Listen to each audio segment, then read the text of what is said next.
The Galactic Council chamber stretched out like a massive dome filled with hundreds of different alien species. Ambassador Kang Tae sat in the small human section, his back straight and his face calm. He had been doing this job for 15 years now, and he knew how these meetings went. The other ambassadors would talk, argue, and make decisions. Then they would ignore whatever humans had to say.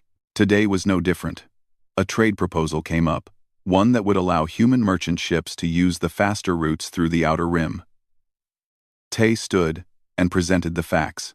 Human ships paid their fees. They followed every rule. They caused no trouble.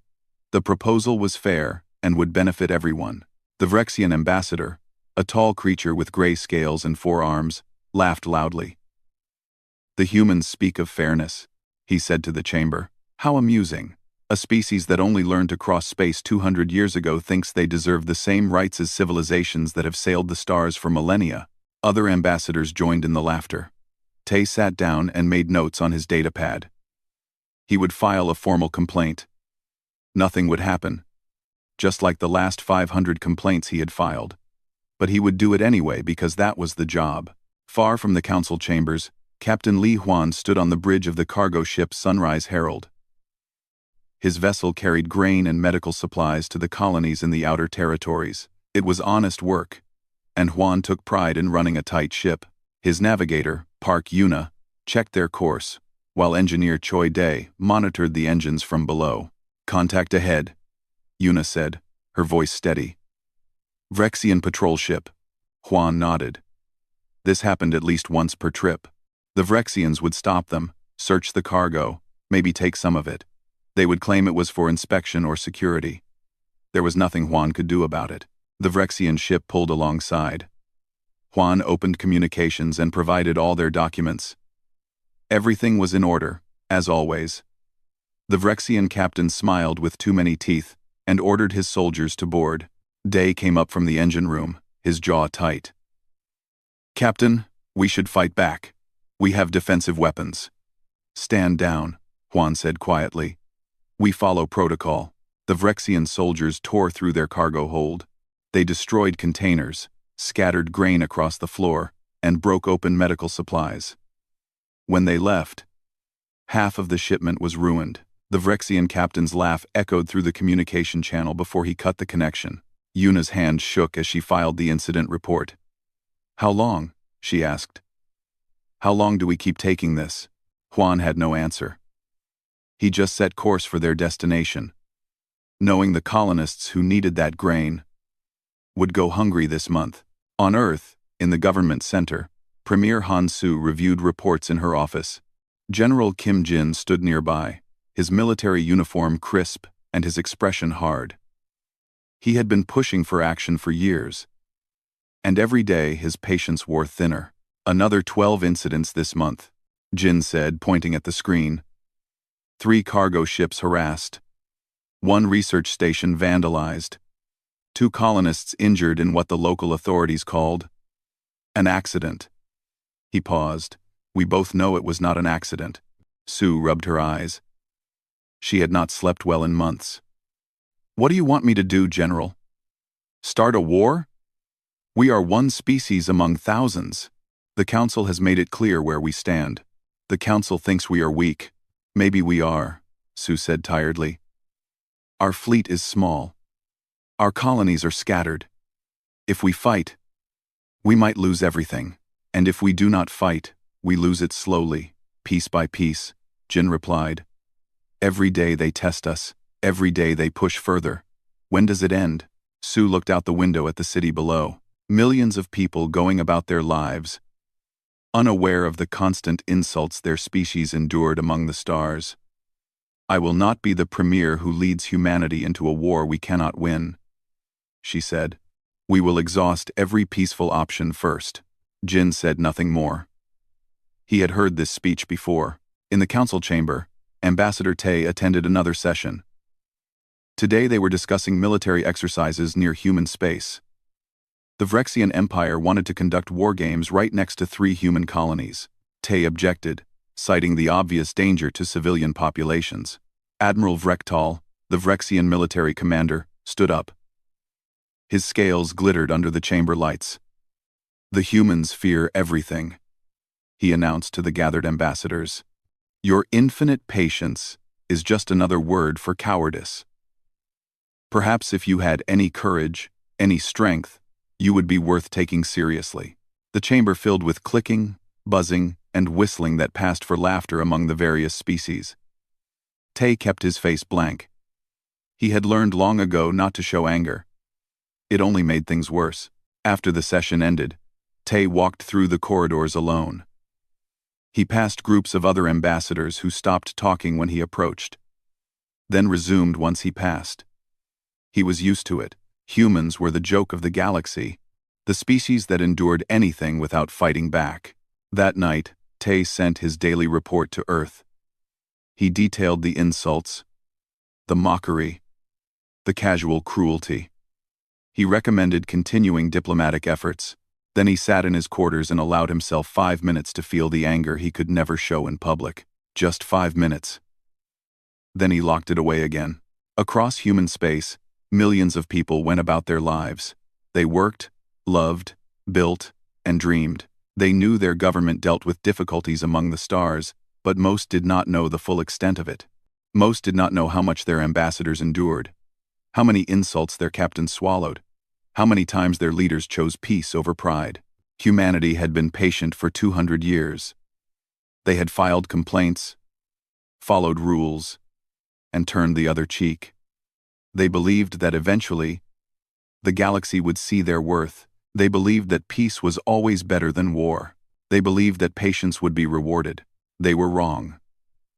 But they did not know it yet.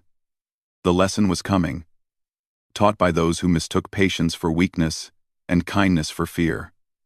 And when it came, the galaxy would learn what happens when you push peaceful people too far. The colony on Terran 4 was not large, just 50,000 people trying to build a life on a distant world.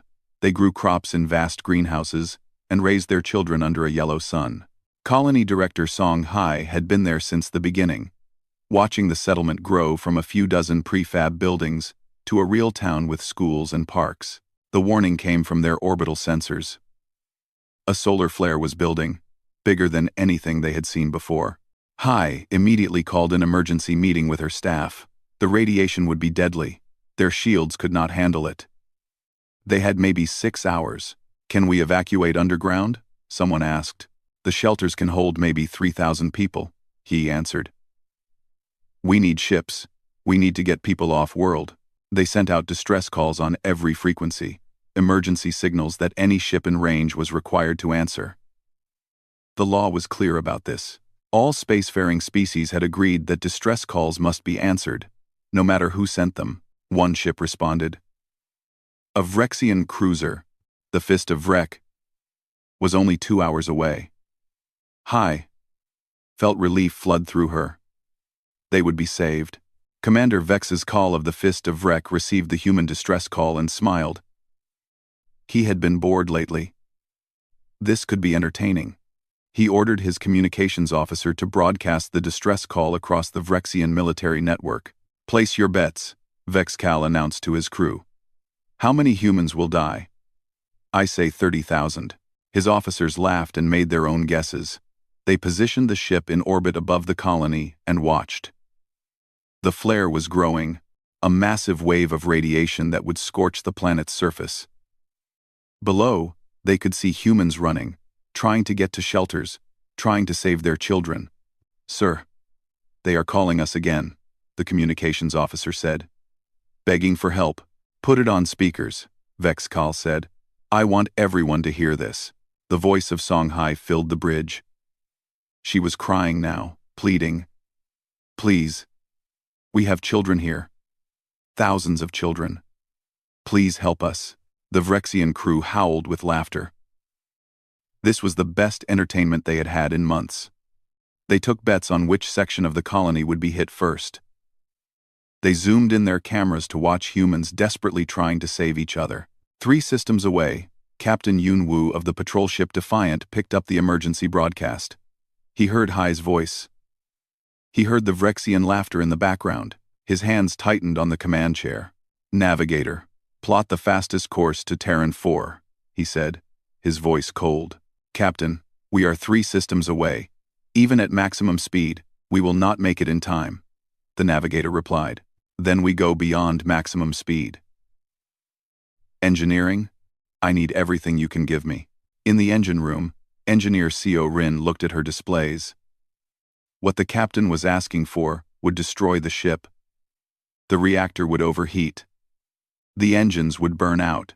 They might not even survive the trip. "Captain, if we push this hard, the reactor will melt down," she reported. "Noted," Wu said. "Do it anyway." Rin looked at her crew, young men and women who had signed up to patrol and protect. Now their captain was asking them to possibly die to save strangers. But none of them hesitated. They began pushing the engines past every safety limit. The Defiant screamed through space at speeds it was never designed for. Alarms blared throughout the ship. The hull groaned under the stress. Rin manually shut down every non-essential system, routing all power to the engines and shields. She could smell burning metal and overheating circuits. On Terran 4, the flare was minutes away. Hai had managed to get 3,000 people into the underground shelters. But 47,000 remained above ground. She stood with them in the colony square, holding the hands of 2 small children whose parents were already safe below. If she was going to die, she would die with her people. The first wave of radiation hit the upper atmosphere. People screamed and tried to run, but there was nowhere to go. Then, something appeared in the sky, a ship, moving impossibly fast, positioning itself between the colony and the sun. The Defiant took the full force of the solar flare. Its shields lit up like a star, absorbing radiation that would have killed everyone below. The ship shuddered and sparked, but it held. "All personnel, emergency evacuation protocol," Wu ordered. "Beam down to the surface. Start getting people to the underground shelters. We bought them some time." The crew transported down in their protective suits. They grabbed children, carried the elderly, guided the panicked toward safety. Rin stayed on the ship, one hand on the reactor controls, manually venting plasma to keep the systems from exploding. Sweat poured down her face. The heat was incredible. The second wave of the flare hit. The Defiant's shields failed in 3 sections. Radiation flooded into those areas. Rin sealed them off, sacrificing parts of the ship to save the rest. The reactor temperature climbed into the red zone. "Captain, I cannot hold this much longer," she reported. "Just a few more minutes," Wu replied from the surface. "We are almost done." Hai and her people worked alongside the Defiant's crew. They got everyone into the shelters, sealing the doors just as the third wave hit. The Defiant absorbed it all, its hull now glowing red-hot in places. Finally, Wu and his crew transported back aboard. "Engineering, get us out of here," he ordered. Rin tried to engage the engines. Nothing happened. The reactor was dying, barely keeping life support running. "Sir, we have no propulsion. We are drifting." The ship limped away from Terran 4 on momentum alone. Behind them, the colony was safe. 47,000 people lived because one human ship had pushed beyond its limits. On the Vrexian cruiser, Commander Vexakel stared in disbelief. The humans had arrived. They had saved the colony. His entertainment was ruined. In a fit of anger, he broadcast everything: the distress calls, his crew's laughter, their bets on human deaths. He sent it all to his superiors, bragging about the fun they had had. That broadcast was intercepted by human intelligence. Within an hour, it was on Premier Han Su's desk. Su sat in her office alone. She put on headphones and listened to the entire recording. She heard Songhai begging for help. She heard Vrexian officers laughing and making bets. She heard children crying in the background while aliens found their terror amusing. She listened to it 3 times. Then she sat in silence for a long while, her hands folded on her desk. General Jin entered without knocking. He had heard the recording too. He said nothing, just stood there waiting. After what felt like forever, Su opened her eyes. Her face was calm, but something in her expression had changed. Something fundamental had broken and reformed into something harder.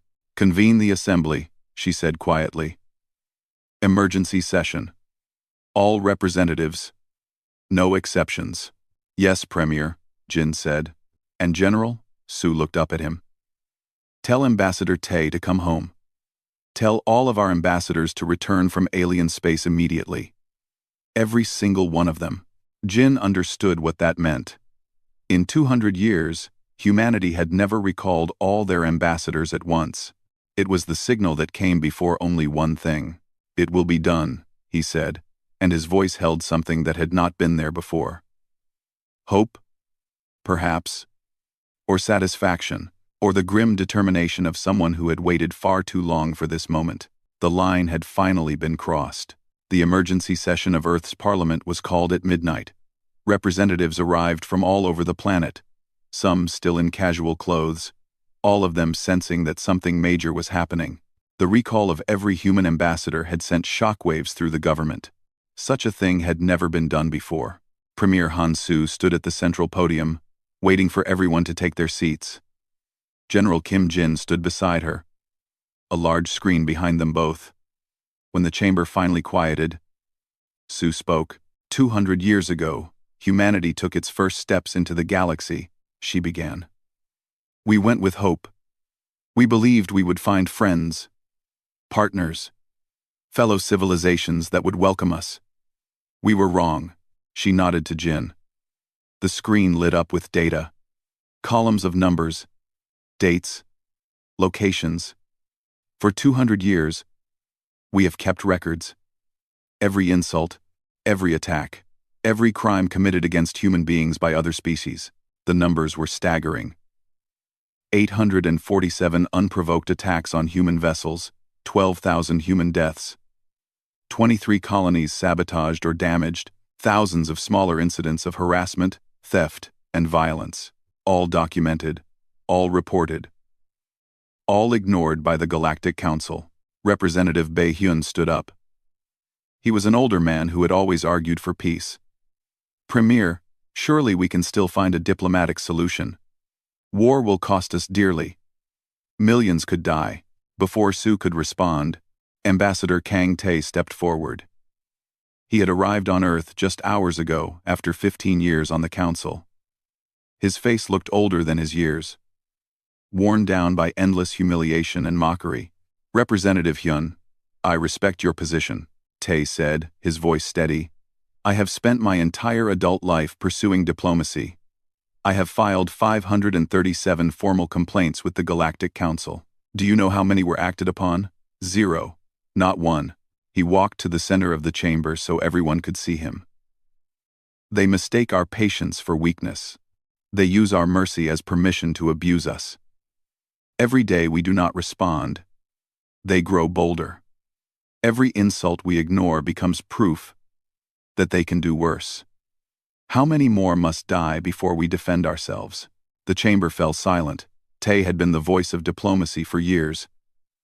If even he was calling for action, the situation was truly beyond repair. General Jin activated another screen. This one showed the recording from Terran 4. He did not warn anyone. He just played it. The assembled representatives heard Song Hee's desperate pleas. They heard Vrexian officers laughing. They heard the bets on how many humans would die. They heard children crying. When it ended, several representatives were crying. Others sat in shocked silence. The chamber had never been so quiet. The vote is called, Su announced.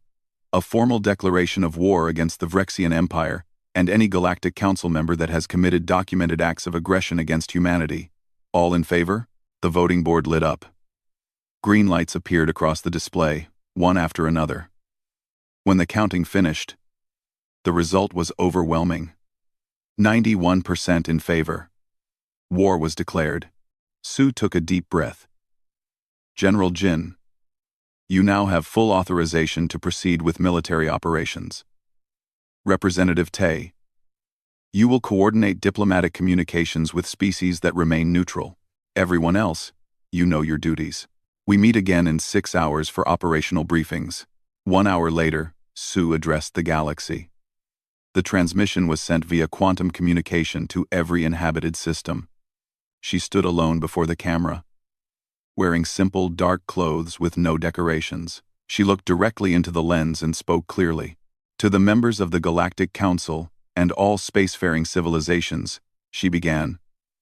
For 200 years, humanity has sought peace. We came to the stars with open hands. We followed every law. We respected every border. We endured every insult. We filed every proper complaint. We believed that patience and good faith would be rewarded. She paused and her expression hardened. We were wrong. You taught us that patience is seen as weakness. That following the rules means nothing when others refuse to do the same. That mercy is treated as permission to cause greater harm. Behind her, screens showed the documented evidence. The attacks. The deaths. The laughter of those who found human suffering entertaining. Today, humanity ends its long patience, Sue continued. We formally declare war on the Vrexian Empire and any other species that has committed acts of aggression against human civilians or military personnel. We have provided 2 centuries of opportunities for peace. You chose violence instead. Very well. You will now face the consequences of your choice. Her voice remained calm, but there was steel in it now. We do not seek conquest. We do not want territory. We want one thing only. For you to understand that humanity will not be abused anymore. We will defend ourselves. We will respond to aggression with force, and we will not stop until those who harmed us face justice. She leaned forward slightly. May whatever gods you worship have mercy on you, because we will have none. The transmission ended. Across the galaxy, billions of beings watched in shock. Many laughed. Humanity declaring war? The weak species that never fought back? It was ridiculous. On the Vrexian homeworld, Admiral Vrektal addressed his fleet commanders. The humans bark at last, he said with amusement. How entertaining. Ready the armada. We will crush this rebellion before they realize how foolish they have been. They have no idea what real war looks like. His officers agreed eagerly. The Vrexian Empire had fought and won thousands of conflicts. Their military was the strongest in the galaxy. What could humans possibly do? On Earth, General Jin activated Protocol Nightfall. It was a plan that had been developed over decades, refined and updated constantly, waiting for the day it might be needed. Military installations that appeared civilian suddenly revealed their true purpose. Shipyards that claimed to build cargo vessels opened bays containing warships. Defensive satellites powered up weapon systems. Humanity had been preparing. Every year of patience had also been a year of planning. They had studied their enemies. They had learned every tactic. They had designed weapons but never built them, keeping the designs secret. Now those weapons began rolling off assembly lines. Captain Li Huan received new orders. He was promoted to Commodore and given command of a fleet. His cargo ship days were over. When he saw the vessels he would command, he stood in shocked silence. These were not defensive patrol ships. These were warships designed for one purpose: to destroy enemy fleets. His old crew came with him. Navigator Park Yuna took her position on the flagship's bridge. Engineer Choi Dae went below to work with weapons he had only seen in classified files. They were scared, but they were also angry. They remembered every insult, every time they had been forced to stand down while being attacked. Captain Yun Wu stood in the shipyard, looking at the repaired Defiant. It no longer looked like a patrol ship. It had been upgraded, armed with weapons that should not exist. Seo Rin walked beside him, running through technical specifications. These antimatter torpedoes, she said quietly. These weapons were designed specifically for war. We built them, hoping we would never need them. And now we do, Wu replied. Are you ready? Rin looked at the ship that had nearly died saving Terran 4. I hope they are watching, she said. All those species that laughed at us. I hope they see what happens when you push peaceful people too far. Across human space, civilians were evacuated from frontier colonies. Children were sent to safer systems. Cities prepared for possible attack. But there was no panic. Humanity had known this day might come. They were ready. In his quarters, Ambassador Tay recorded a message to his counterparts among the neutral species. "We do not ask you to join us," he said. "We only ask that you remember who started this. Remember who had 200 years to choose peace. Remember who laughed at the suffering of innocence. And remember who finally said enough." The galaxy was about to learn a hard lesson. Patience is not weakness. It is restraint. And when restraint finally breaks, the result is not chaos. It is focused, controlled, devastating force applied with the precision of those who have spent centuries learning exactly how and where to strike. The Vrexian Armada assembled near the New Haven system. 500 warships, the largest fleet the Empire had gathered in decades. Admiral Vrektal commanded from his flagship, the Eternal Fist. He was confident. Humans had no real military experience. This would be quick. "Send word to all ships," he ordered. "We attack at dawn. The humans have one small colony here. We will destroy it as an example. Let the galaxy see what happens to those who challenge us." His intelligence reports showed that New Haven had been evacuated. Only a small human fleet remained, maybe 50 ships. The numbers made him laugh. 10-1 odds. This was barely a fight. What Vrektal did not know was that humanity had been preparing for this exact scenario. Every ship in the human fleet had been positioned carefully. Every captain had studied Vrexian tactics for years. They knew how the enemy moved, how they communicated, how they thought. Commodore Li Huan stood on the bridge of his flagship, the Determined. Around him in space floated 49 other human warships. He looked calm, but his heart was racing. This was it, the first real battle. Everything depended on this.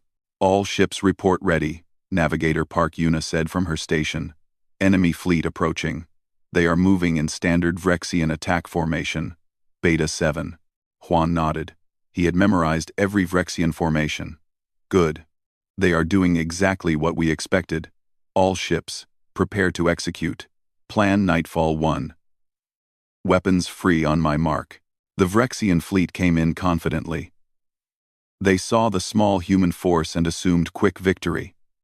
They moved into their standard attack positions, spreading out to surround the humans. "Now," Huan said quietly.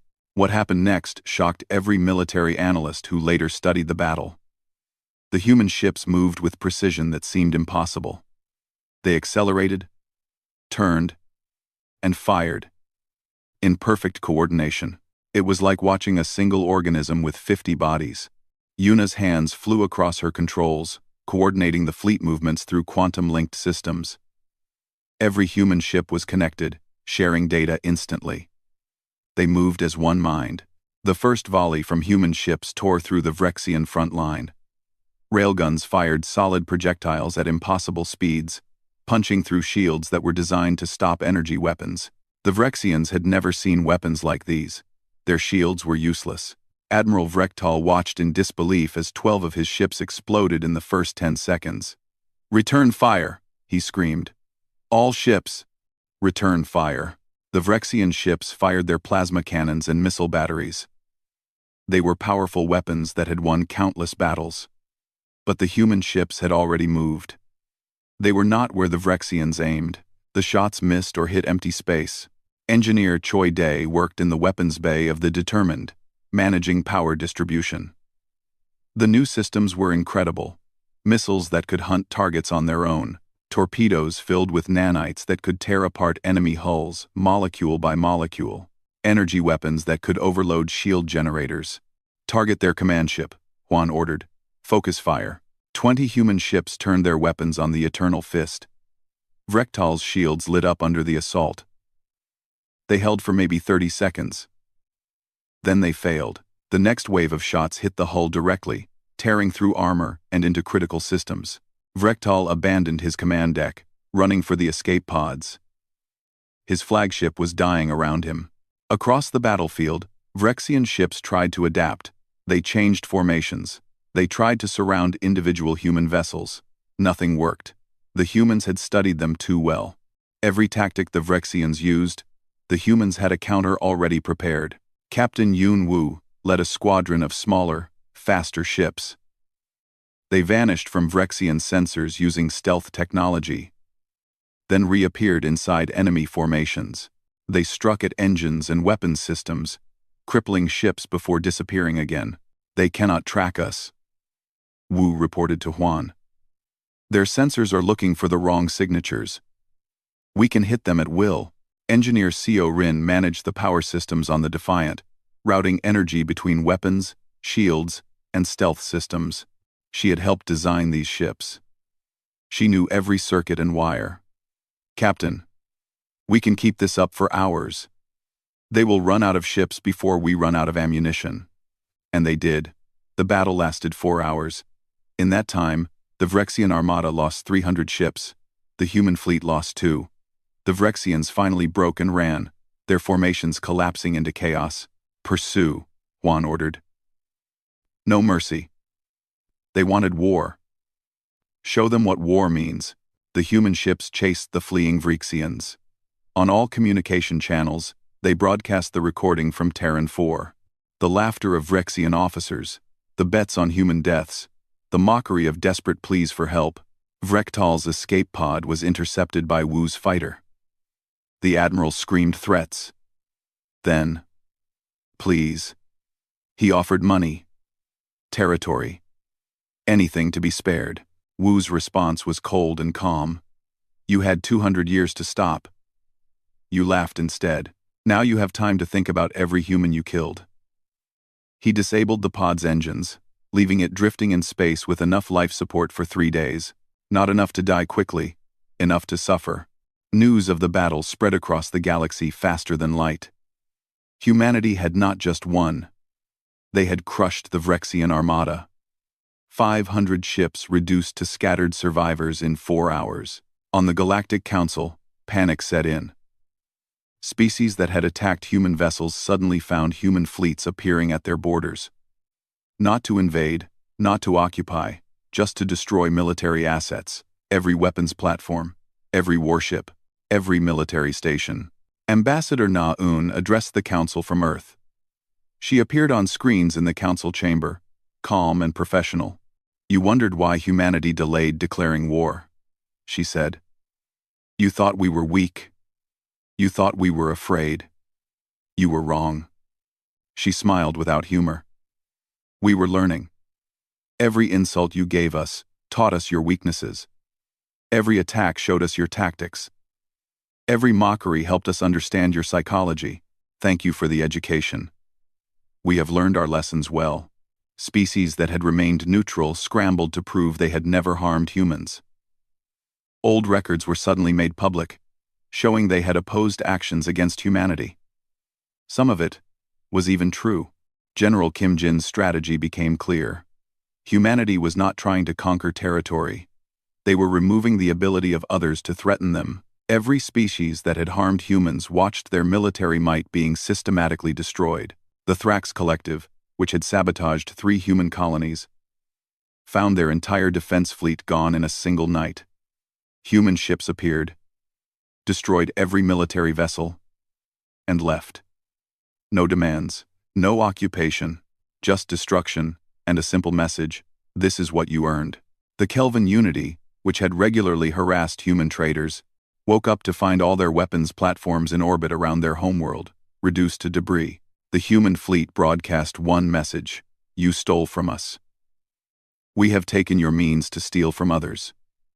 Consider yourselves fortunate we stopped there. Across the galaxy, the pattern repeated. Species that had attacked humans lost their military power. Those that had remained neutral were left alone. Those that had actually helped humans received offers of alliance and trade. On the Vrexian homeworld, the government collapsed. The empire that had dominated the galaxy for centuries was broken. Their fleet was scattered. Their allies abandoned them. Their economy crumbled. Ambassador Tay sent them a message, not gloating, not threatening, just factual. Your empire is finished. Not because we destroyed it out of hatred, but because you left us no choice. You could have been our friends. You chose to be our enemies. This is the result. Commodore Juan returned to orbit around New Haven with his fleet intact. The colony below was safe. The civilians could return home. He looked out at his ships, these weapons of war that had proven so devastating. "Stand down to defensive status," he ordered. "Maintain patrols but do not engage unless attacked. The war is not over, but this battle is." Yuna checked the reports from across human space. Everywhere the pattern was the same. Human forces were winning. Not just winning, dominating. 2 centuries of study, preparation, and patience were paying off. Day came up from engineering. "Sir, we have requests from 7 different species asking for peace terms. They are ready to negotiate." "Send them to Ambassador Tay," Juan replied. "We are soldiers. We fight when we must. Others will handle the peace." But even as victories mounted, there was no celebration on human ships. The crews were quiet, professional, focused. They had not wanted this war. They had been forced into it. Every shot fired, every enemy ship destroyed, was a reminder of the peace that could have been. Wu stood in the observation deck of the Defiant, watching stars that had once seemed full of promise. Rin joined him. "They are calling us monsters now," she said. "Some of the neutral species. They say we are too dangerous, too powerful." "Let them," Wu replied. "We did not choose this, but we will finish it. And then we will show them what humanity really wants. Not war, not conquest. Just the right to exist without being victimized." The galaxy was awakening to a new reality. Humanity was not weak. They never had been. They had simply chosen peace over violence. When that choice was no longer possible, they had shown what happens when a patient people are finally pushed to war, and the war was not over yet. 6 months after the first battle at New Haven, the war was effectively over. 12 species had formally surrendered and sued for peace. The Vrexian Empire no longer existed as a unified state, its territory broken into dozens of small, independent systems. The Galactic Council had dissolved in chaos as members turned on each other, desperate to prove they had never supported actions against humanity. Premier Hansu stood before what remained of galactic leadership. They met on a neutral station, not on Earth and not on any alien world. General Kim Jin stood at her side, his uniform carrying new decorations but his expression still serious. Representatives from 40 different species filled the chamber, some defiant, most fearful, a few genuinely apologetic. "We wanted peace," Sue began, her voice carrying through the chamber. "We came to the stars seeking friends, partners, fellow civilizations working together toward common goals. You gave us war instead. You mocked us. You attacked us. You laughed at our suffering. And when we finally defended ourselves, you called us monsters." She paused, letting her words sink in. "We did not become monsters. We became what you forced us to become. We showed you that humanity will protect itself. We showed you that patience has limits. We showed you that mercy, when abused, eventually ends." An alien diplomat stood up, one from a species that had remained neutral. "What do you want from us now?" he asked. "Tribute? Territory? Subjugation?" Sue shook her head. "We want none of those things. We never did."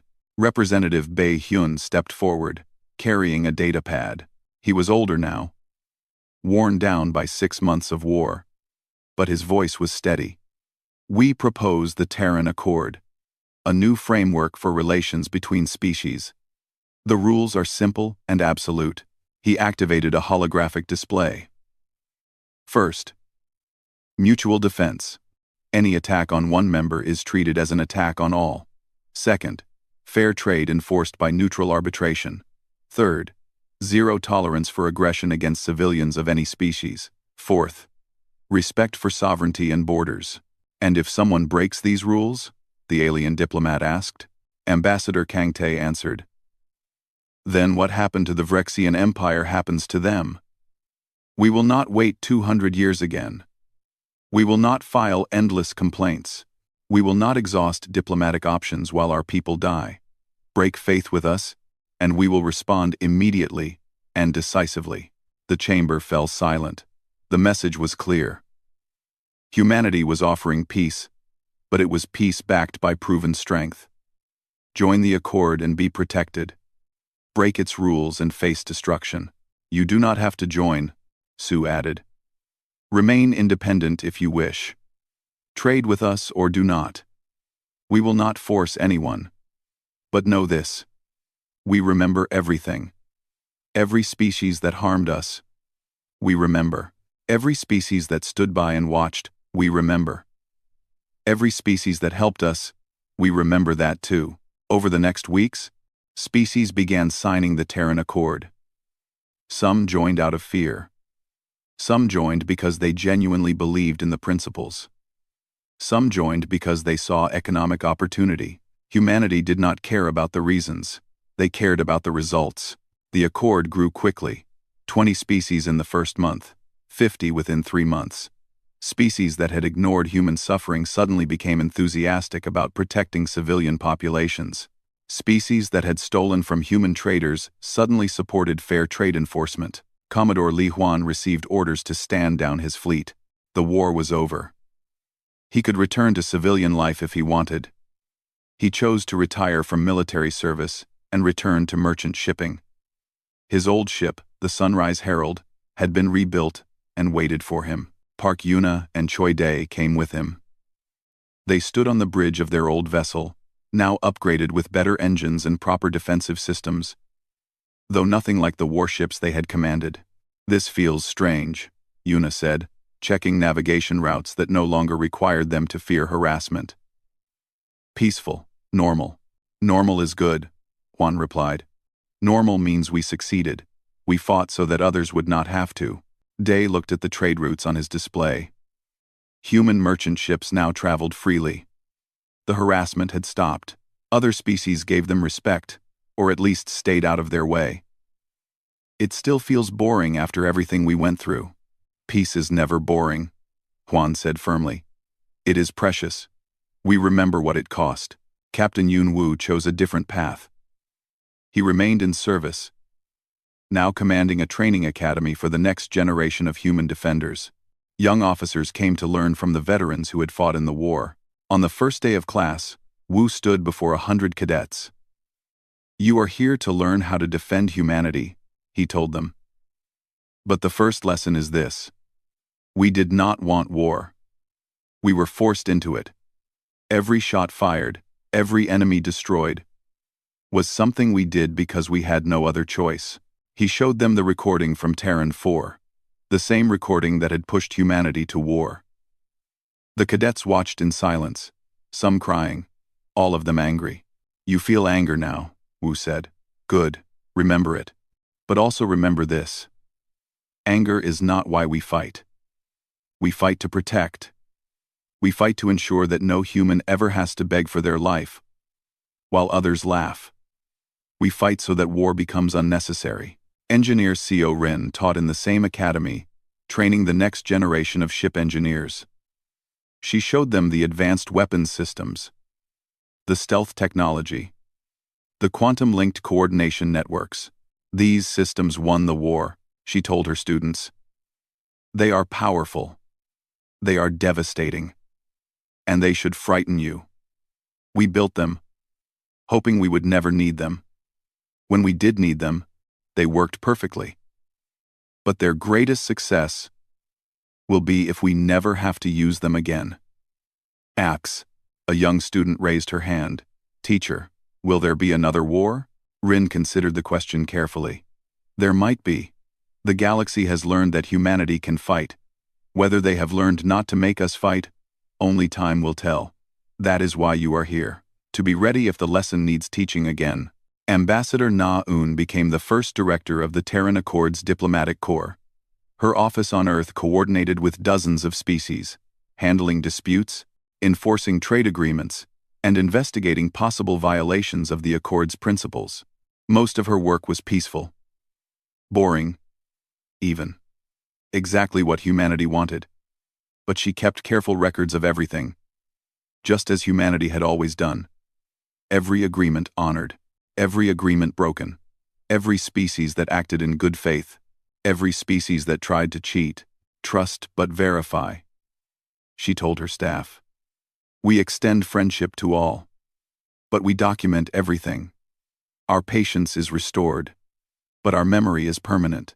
Former Premier Han Su retired from politics. She had led humanity through its darkest time and brought them safely to the other side. Now she wanted only to rest. She lived in a small house by the ocean, far from the government centers and military bases. General Kim Jin visited her sometimes. They would sit on her porch, drinking tea and watching the sunset. "Do you think it will last?" she asked him one evening. "The peace. I mean," Jin thought about it. Some species have genuinely changed. They saw what happened to those who opposed us and decided cooperation is better. Some are just afraid. They will test us eventually.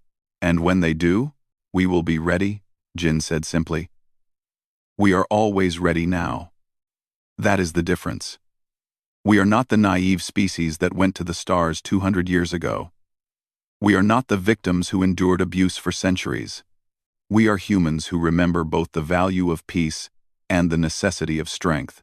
Sue nodded and took a sip of her tea. I pray they never force us to war again. So do I, Jin agreed. But if they do, they will not get 200 years to push us around first. Across human space, life returned to normal. Colonies grew.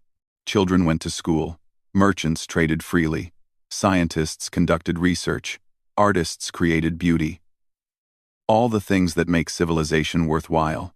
But in orbit around every human world, defensive stations stood watch. In shipyards, new vessels were built to replace those damaged in the war. In academies, young officers trained. In laboratories, scientists continued developing better systems, better defenses, better ways to protect human lives. Humanity had learned the hard lesson. Peace is wonderful, but only when backed by the ability to defend it. Patience is a virtue, but only when others know it can end. Mercy is important, but only when it is not mistaken for weakness. The galaxy had a new saying now, spreading from species to species, repeated in 100 different languages. Test a human's patience if you wish, but remember, they are counting every insult, learning from every attack, and when they finally move, they move to finish things. Most species heeded the warning. A few did not, and learned the same lesson the Vrexian Empire had learned. But those were small conflicts, quickly resolved. Nothing like the Great War that had changed the galaxy. Ambassador Tay, now older and considering retirement himself, stood before the Accord Council during its 5th anniversary celebration. Representatives from 70 species attended, more than had ever gathered peacefully before. 5 years ago we were at war, he said. Today, we celebrate peace. Not perfect peace, not peace without challenges, but real peace, built on mutual respect and enforced by collective strength. This is what humanity always wanted. We are grateful we finally achieved it, though we wish it had not required war to make it possible. The chamber applauded. Genuine applause from most, polite applause from some, but all of them applauded. That was what mattered. On the Sunrise Herald, Commodore Juan, now back to being Captain Juan, delivered a cargo of grain to a colony that needed it. No one harassed his ship. No one stole his cargo. No one mocked him or his crew. It was boring. It was routine. It was peaceful. It was exactly what they had fought for. Yuna checked their course to the next system. Day monitored the engines, which ran smoothly and required no desperate overclocking. Juan sat in his captain's chair and allowed himself a small smile. Next stop, the Kellar colonies, Yuna announced. They are paying premium for medical supplies. Good, Juan said. Just another day of peaceful trade. Just another routine flight through space that was no longer hostile. Just another reminder that the war had been worth it. Because this was possible. Now, the long patience had ended, but the long peace had begun. And humanity intended to keep it that way. Through strength, through vigilance, and through the memory of what happened when patience finally ran out.